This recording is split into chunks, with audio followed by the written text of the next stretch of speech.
Today we are going to discuss about main method in Java.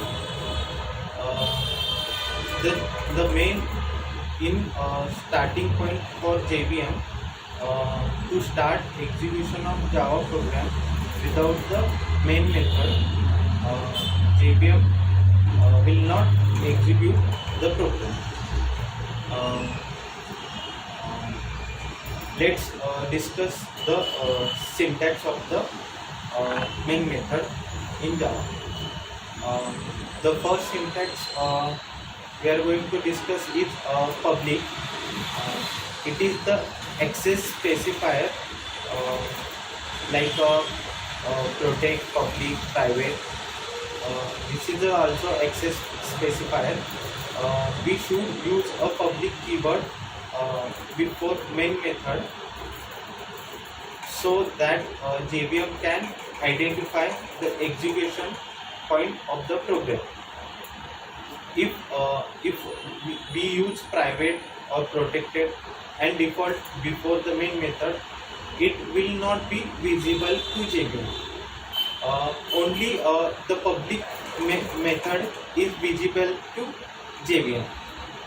The next syntax is a static. We can make a method static by using the keyword static. We should call the main method without creating an object. Static method are the method which invokes without creating the objects. So we do not need any objects call the main method. The next syntax is void. In Java, every method has the return type.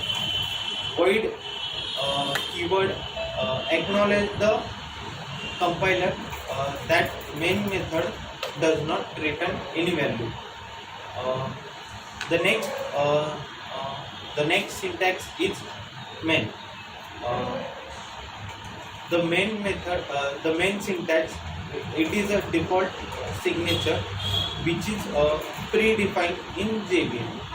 It is called by JVM to execute a program line by line and end the execution after completion of this method. We can also overload the main method. The next syntax is string arguments. String args array. The main method also accepts some data from the user. It accepts a group of string which is called the string array.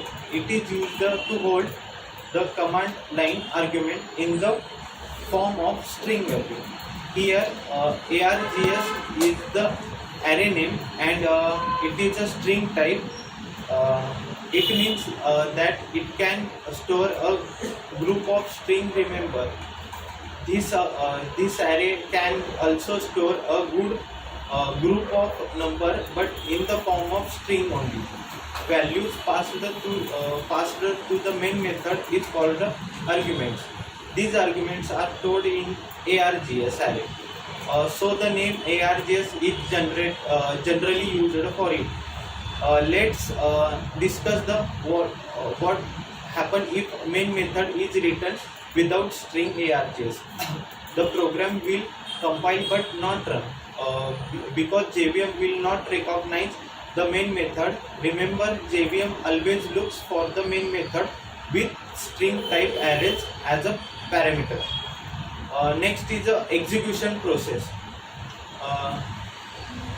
First, JVM executes the static block, then it executes static method, and then it creates the objects needed by the program. Finally, it executes the instance method. JVM executes a static block on the highest priority basis. It means JVM first goes to the static block even before it looks for the main method in the program. The next is the overloading of main method. We can also overload the main method. We can define any number of main method in the class, but method signature must be different. This is all about the main method in Java. Let's discuss with another topic on tomorrow. Thank you.